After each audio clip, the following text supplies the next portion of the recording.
Hey y'all, welcome back to another video. Look at all those smiling faces out there. Everybody's happy. Why are you guys so happy? Hey, I've got a great story. There's one story in this video. It's a long one. It's 20 or 25 minutes long. It's full of intrigue, mystery, adventure, surprises, twists and turns, nostalgia, everything that makes up a great story. And it's written by a guy who can really put a good story together. He's a biologist from the Midwest, and he's got some Bigfoot experience. And I think you're going to love this. It's going to be a story you might remember. So I hope you enjoy it. At the end of the video, I've got some commentary on how I go about reading some of these stories that some of you guys might be interested in. But right now, fix you a bowl of popcorn and let's get rolling with the story. All right, here we go.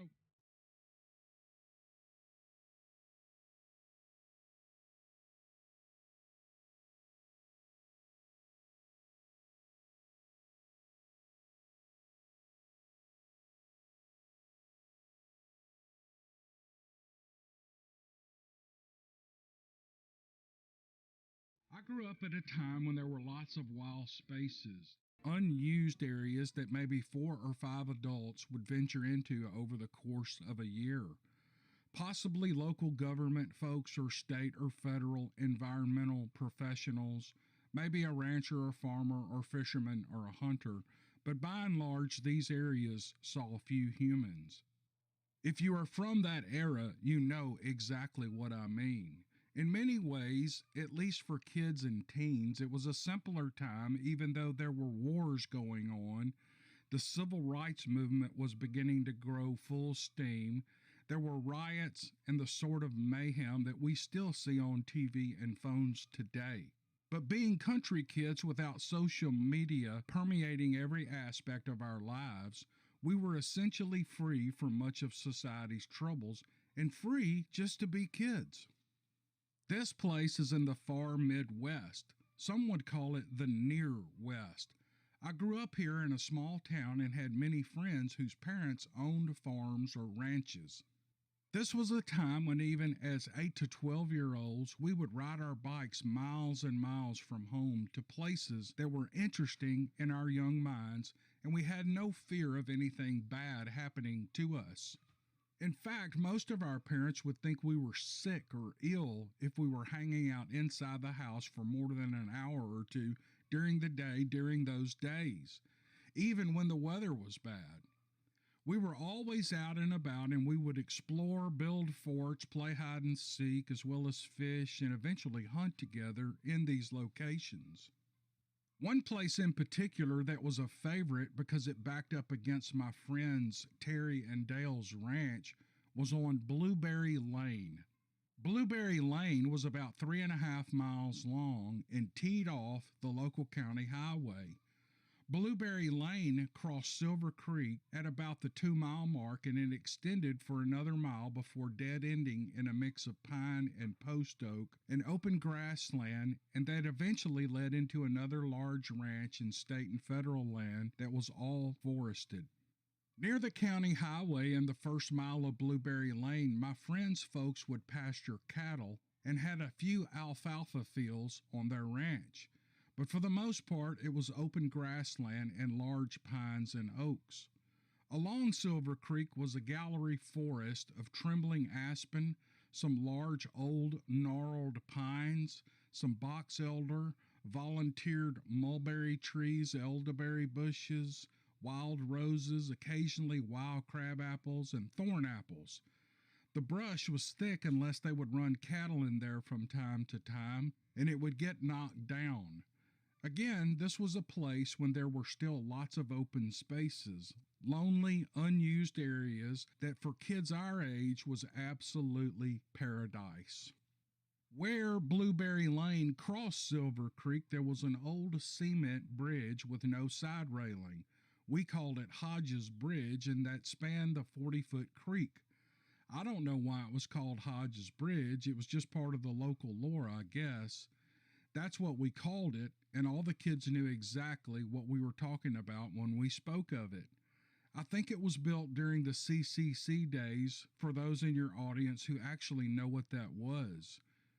There was also an old stream gauging station and a 12 by 15-foot building with white clapboard siding and no windows sitting next to the creek.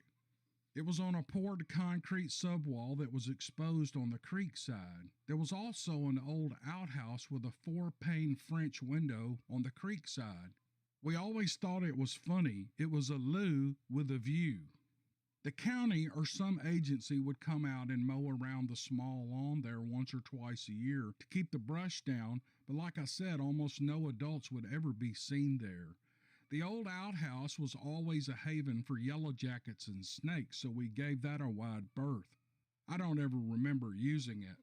We would visit this place pretty regularly in the years between my 8th and 14th birthday, mostly in spring and summer when the creek was really rolling from the snowmelt or the storms. We would take our BB and pellet guns and eventually 22s to plink and target shoot, and then shotguns down there in later years to hunt grouse in the fall. There were huge roosts of cliff swallows under the bridge too, and I swear that is where my interest in birds and my eventual career choice was made at a young age. There was also a huge sandy cut bank with a National Geographic worthy bank swallow colony in it. All that is now gone from floods, but oh, what magic there was during those formative years. What was odd, and I didn't realize it until years later, was the stream gauging building. I think it was the second time we had ventured down there. We had ridden up to the bridge on our bikes, intently focusing on the water and the birds, the frogs, fish, etc., when Dale said, "Would you look at that?" We hardly paid any attention, but he persisted, and we all looked up. On the side of the building facing us were huge muddy handprints. At the time, we joked that they had been made by a giant and they were all around the building. They were at least 12 inches long from the heel of the hand to the fingertips. We speculated that it was some older kids or high schoolers doing some initiation or playing games and did not give it another thought. There was no talk, at least that I remember, about Bigfoot or Sasquatch in that country. To play along, we went down every time we were there and got muddy hands and put our own signature on the white clapboard siding and the exposed cement. We never really paid that much attention to it, but over the preceding 6 or so years into my adolescence, there would be fresher prints and we would draw the outlines of large hands with mud, including continuing to place our own hand-size marks on the building. It became a ritual for us, and that is how the place became known as the Hand House. I became a teenager, and we rarely ventured there again, occasionally for beer parties at night, but we never saw or heard anything, at least nothing that we thought was scary or to be concerned about. We were just bucolic kids being bucolic kids doing what kids do in that country. We also hunted and fished that entire area, and I don't remember ever feeling like I was being watched or saw anything like many people describe. Just deer and the occasional bear and other wildlife. But the last time I was there during those years, I was 18, and there were new handprints on the building. Roll forward 45 years, and I had gone on to become an environmental professional and worked around the country and in fact around the world in my early government career and then consulting business. I had come full circle and was now working the last few years of my career for an agency in my home county. It was 2003, and amazingly I had an assignment to go out on Blueberry Lane to the old gauging station. There was a request to inspect it and possibly do restoration on the building. It was still functional, but it had been retrofitted many years earlier, and they wanted some newer equipment installed and wanted to know if the building was still sound. So there I was with a young novice, we'll call him Brad, at my side going out to look at the old place. I regaled Brad with my childhood stories and told him about the Hand House and how it got its name. He eyed me cautiously, thinking I was laying out a tall tale on him. I finally got to go inside the small building after all this time and was amazed how well it had survived the years. The timber was still sound, and they had redone the roof about 15 years earlier, but on balance, the old real 8/4 2x6 studs were in great shape, and there were little signs of aging. And to my surprise, even the old outhouse was still standing and still had yellow jackets and snakes, but it had been partially grown over with Virginia creeper, wild grapes, and wild roses. They had put a new door on it at some point, and the 4-pane French windows had somehow survived our rock throwing and BB guns and the generations of kids that had surely come after us. And Brad asked, "So did you ever use this?" pointing at the outhouse. I said, "Hell no, too many yellow jackets and snakes." He chuckled and decided to go use the bushes. I walked around the building and looked at it, trying to see if there were any remnants of recent handprints on the old paint, but I saw none. The paint on the outside of the building had started to peel, so we got a local paint guy to come out with a small crew and strip it, treat it, prime it, and repaint it in 3 days. It looked brand new for an 80-plus-year-old building. The day it had been painted, Brad decided that he'd like to stay out there for the night after hearing all the stories. And it was, well, peaceful, magical in some ways to my old nostalgic mind. It sort of looked the same. The bridge was still there, and the creek channel had shifted a few times, at some point taking that sandbank where all the bank swallows were. The trees had changed a little, with some dying and falling over into the creek, as well as the shrubs being thicker in places.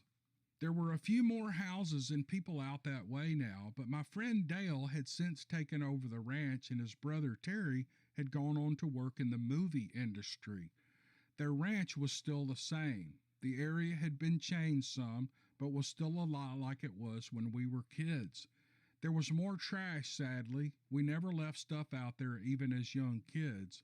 At worst, we would burn our candy and gum wrappers and potato chip bags or our bait cartons. We never left the glass pop bottles, eventually beer, out there. We always took that stuff back home. Why trash a place where you like to be? Anyway, I went home that night and I told Brad I'd be out early about 5:30 a.m. that next morning to pick him up, and I'd bring my fly rod too. We would see if we could put a limit of rainbows and brookies before we got on the clock.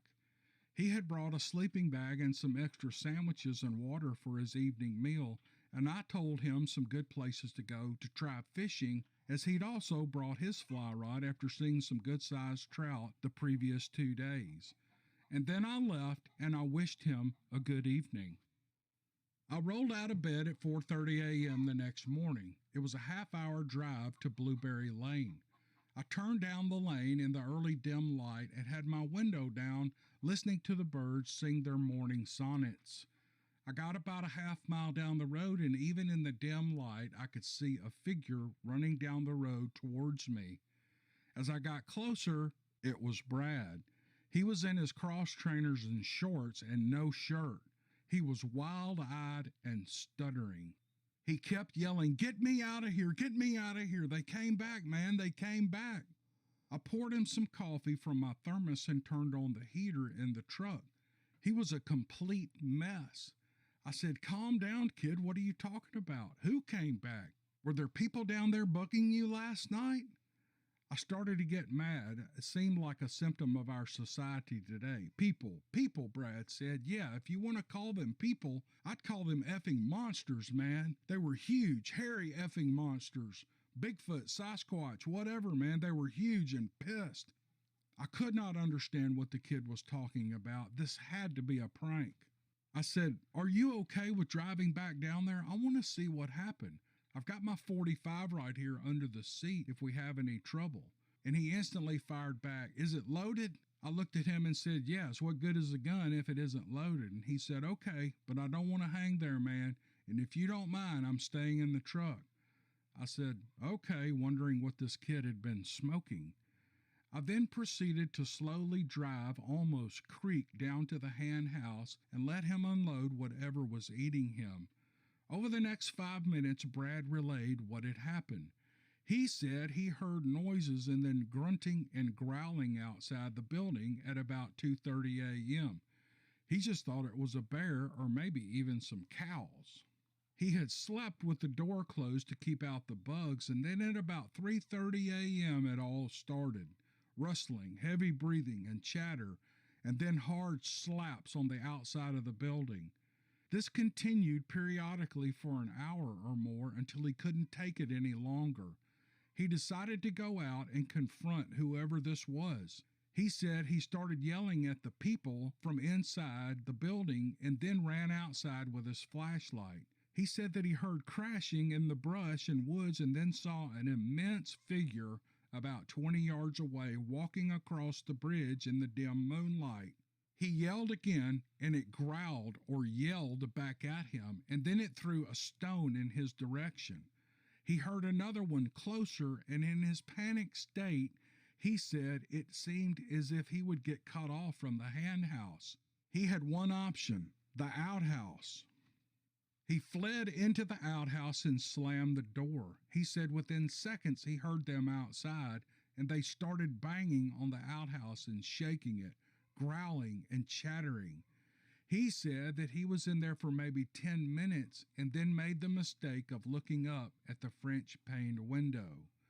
There, he said, staring back at him, was a monster, its breath briefly fogging the glass as it exhaled. He said he remembered things fading to black and falling and thinks he passed out from fear.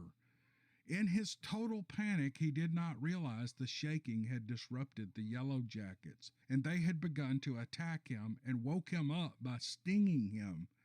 It gets cold here even in the summer, so they were not fully charged, but they had done some damage. He said he came to and bolted out of the outhouse screaming at the top of his lungs and had run up Blueberry Lane in his shorts where I had met him. Now in the early light I could see the swollen stings on his face, in his back, and his legs.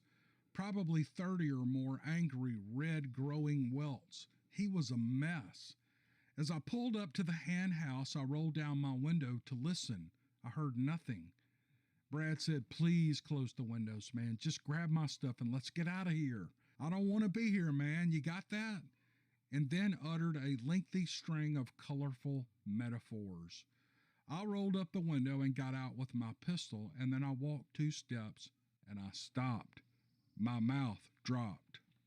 There was the hen house covered in large 12 to 14-inch muddy handprints, just as I had seen it over 40 years earlier. I slowly walked around the building, and it was truly covered. There were kids, pranksters, Bigfoot, whatever, claiming the newly painted building, like tagging it with graffiti. Were they mad at Brad for staying the night? I didn't even believe in these things, and here the evidence was again staring me in the face. I took Brad's things to the truck, and he said, "Let's go." I said, "Hang on for a second." I was curious now, and I walked back out onto the bridge. I had been in this place over 200 times in my youth and only saw the handprints and never thought for a second something larger than life had created them. I stood there for probably 5 minutes, and I could hear Brad demanding that we leave. The water was making its usual sounds. The birds were doing their early morning calls. It was by all accounts another gorgeous morning. Nothing seemed abnormal. I took 1 step back towards the truck, and I heard a guttural growl over the sound of the creek on the far side. I stopped. I turned back, and then one of the most hair-raising howls, screams, whatever you want to call it, I have ever heard in my life, blasted from the same area. It literally shook me with its force. Brad went absolutely nuts. I thought he was going to jump out and start running again. I turned, and I was in the truck and spinning the tires so fast I don't even remember running. I drove up Blueberry Lane without saying a word, my own mind spinning and trying to get my head around what had just happened. We returned to the office, and Brad asked me to drive him over to his apartment. I said nothing, and I drove him there, and then I said, "I'll see you back at work." He just gave me an odd blank look. I drove back to work and thought about calling Dale. I went to the local diner and had a good cup of coffee and tried to logically think through the events of the day. That was not a prankster, and it was not a recording. I've done a bunch of playback recordings in my work, and there's always a fake quality and bleed to the audio. Was it a Bigfoot? As a professional biologist, I'm not sure what to say. What else has a hand that size with an opposable thumb and would make a noise that loud? I have never seen one of these creatures. I've talked to two people, not including Brad, who have. They seem credible. One was another professional biologist. I drove back to the office and opened my email. There was an email from Brad. He had resigned. I guess I should not have been surprised. In the following 2 years, I made trips out there with Dale, and we'd see new handprints, and he said he always knew that they were there, even when we were kids. I said, "Why the hell didn't you say anything?" He said his dad and his grandpa had told him and Terry not to say anything. If you don't bother them, then they won't bother you. I said, even with the hunting and fishing and shooting?